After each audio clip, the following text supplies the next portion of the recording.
اعوذ باللہ من الشیطان الرجیم بسم اللہ الرحمن الرحیم صلی اللہ علیہ حبیبہ سیدنا محمد وآلہ وصحبہ وبارک وسلم۔ یا اللہ کریم آپ نوازیں گے تو عرض کر سکوں گا، اپنے علم اور نور سے مدد فرمائیے۔ دعا قبول ہونے کی 7 شرائط کے بارے میں بات کریں گے۔ دعا قبول ہونے کی ایک شرط یہ ہے کہ حضوری قلب سے دعا کی جائے، غفلت اور بے پرواہی سے دعا نہ کی جائے۔ حضوری قلب کہتے ہیں دل کا حاضر ہونا، توجہ ہونا، دھیان ہونا، یکسوئی ہونا، کسی ایک کی طرف توجہ رکھنا، اور وہ ایک کون ہے؟ اللہ پاک۔ تو حضوری قلب سے دعا کی جائے، غفلت اور بے پرواہی سے دعا نہ کی جائے، یہ پہلی شرط ہے۔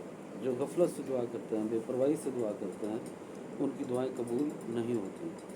دوسری شرط یہ ہے کہ اگر فوراً دعا قبول نہ ہو تو دعا کرنے کو ترک نہ کیا جائے۔ ایک دن دعا مانگی، 2 دن، 5 دن، پھر کہا نہیں پوری نہیں ہو رہی تو اس لیے مانگنی نہیں ہے، دعا کو لگاتار مانگتے رہنا چاہیے۔ تیسری شرط یہ ہے کہ دعا کرنے والا صرف مصیبت کے وقت اللہ تعالیٰ سے دعا نہ کرے، بلکہ راحت کے ایام میں بھی اللہ تعالیٰ سے دعا کرتا ہو۔ جب مصیبت آتی ہے، تکلیف آتی ہے، اس وقت تو سب اللہ کو یاد کرتے ہیں اور دعا کرتے ہیں، اور جب خوشی آتی ہے تو پھر لوگ اللہ کو بھول جاتے ہیں۔ تو تیسری شرط یہ تھی کہ وہ مصیبت میں بھی دعا کرتا ہو اور راحت میں بھی دعا کرتا ہو۔ تو مصیبت میں بھی اللہ کو یاد رکھیں، پریشانی میں بھی یاد رکھیں، اور خوشی میں اور راحت میں بھی اللہ کو یاد رکھیں۔ تو تیسری شرط ہے کہ دعا کرنے والا صرف مصیبت کے وقت اللہ تعالیٰ سے دعا نہ کرے، بلکہ راحت کے ایام میں بھی اللہ تعالیٰ سے دعا کرتا ہو۔ چوتھی شرط یہ ہے کہ دعا کرنے والا خود بھی اللہ تعالیٰ کی بات مانتا ہو، یعنی اس کا اطاعت گزار ہو اور اس کے احکام پر عمل کرنے والا ہو۔ آپ اللہ پاک سے تو دعا قبول کرانا چاہتے ہیں، پر خود اس کا کوئی حکم ماننے کے لیے تیار نہیں ہے۔ چوتھی شرط یہ ہے کہ آپ بھی اس کی اطاعت کرتے ہو، اللہ کی اطاعت کرتے ہو، رسول کی اطاعت کرتے ہو، آپ خود بھی اس کے احکام پر عمل کرتے ہو، یعنی نماز، روزہ، حج، زکوٰۃ اور جو بھی شرعی احکام ہیں ان پر عمل کرتے ہو۔ تو دعا کرنے والا خود بھی اللہ تعالیٰ کی بات مانتا ہو۔ آپ اللہ پاک سے تو چاہتے ہیں کہ وہ آپ کی بات مانے، پر آپ اللہ کی بات نہیں مانتے، اس لیے لازمی ہے کہ آپ بھی اللہ کی بات مانیں۔ تو چوتھی شرط دوبارہ پڑھ رہا ہوں کہ دعا کرنے والا خود بھی اللہ تعالیٰ کی دعا مانتا ہو،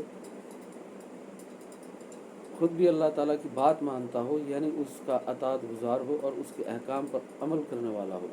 اور پانچویں شرط یہ ہے کہ دعا کے اول و آخر میں اللہ تعالیٰ کی حمد کرے اور سیدنا محمد صلی اللہ علیہ وسلم پر صلاۃ و سلام پڑھے۔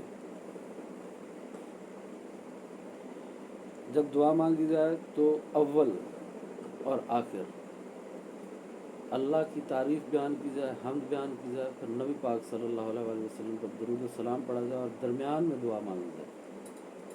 سب سے پہلے اللہ کی تعریف، پھر نبی پاک پر درود، پھر بیچ میں دعا، پھر اللہ کی تعریف، پھر نبی پاک پر درود۔ اور چھٹی شرط یہ ہے کہ وہ دعا میں حد سے تجاوز نہ کرے۔ دعا میں حد سے آگے نہ بڑھے، اس کا مطلب یہ ہے کہ کسی حرام چیز کی، گناہ صغیرہ، گناہ کبیرہ، شرک، کفر، کسی بھی گناہ کی دعا نہ کرے، کسی حرام چیز کی دعا نہ کرے۔ اور ساتویں شرط یہ ہے کہ اس کی دعا تقدیر سے متصادم نہ ہو، یعنی جو دعا مانگ رہا ہے وہ ایسی نہ ہو جو تقدیر سے ٹکرائے۔ اب یہاں پر یہ اعتراض پیدا ہو سکتا ہے کہ ہمیں کیسے پتہ لگے گا کہ یہ تقدیر سے ٹکرا رہی ہے کہ نہیں؟ یہ تو اللہ جانتا ہے، ہم تو نہیں جانتے۔ تو ہم دعا مانگتے رہیں گے کیونکہ ہمیں نہیں پتہ یہ تقدیر سے ٹکرا رہی ہے یا نہیں۔ پر اگر 6 شرائط وہ باقی پوری ہو گئی اور پھر بھی دعا قبول نہیں ہو رہی تو اس کا مطلب ہے 7ویں شرط میں پرابلم ہے، اور وہ پرابلم کیا ہے کہ وہ دعا آپ کی تقدیر سے ٹکرا رہی ہے۔ اس میں پہلی شرط کی طرف واپس جاتے ہیں کہ حضوری قلب سے دعا کی جائے، غفلت اور بے پرواہی سے دعا نہ کی جائے۔ عبادت بھی دھیان لگا کر کرنی چاہیے، غفلت سے نہیں کرنی چاہیے، ورنہ قبول نہیں ہوتی، منہ پر مار دی جاتی ہے۔ ایسے ہی جو بے دھیانی میں اور غفلت میں دعائیں مانگی جاتی ہیں، بے پرواہی میں، وہ بھی منہ پر مار دی جاتی ہیں۔ تو حضوری قلب سے دعا کی جائے، تو حضوری قلب کا معنی آپ کو پہلے عرض کر دیا تھا کہ مکمل دھیان ہو، اللہ کی طرف توجہ ہو، اور اس توجہ میں آپ نے 4 تصورات قائم کرنا ہے۔ نمبر 1، مجھے اللہ دیکھ رہا ہے۔ نمبر 2، اللہ مجھے سن رہا ہے۔ نمبر 3، اللہ میرے ہر حال سے واقف ہے۔ نمبر 4، اللہ میرے قریب ہے۔ تو پہلی شرط میں آپ نے یہ 4 تصورات بھی قائم کرنے ہیں۔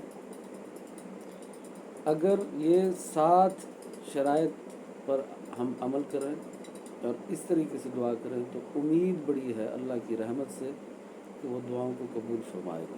اللہ اس پر عمل کرنے کی توفیق عطا فرمائے، آمین۔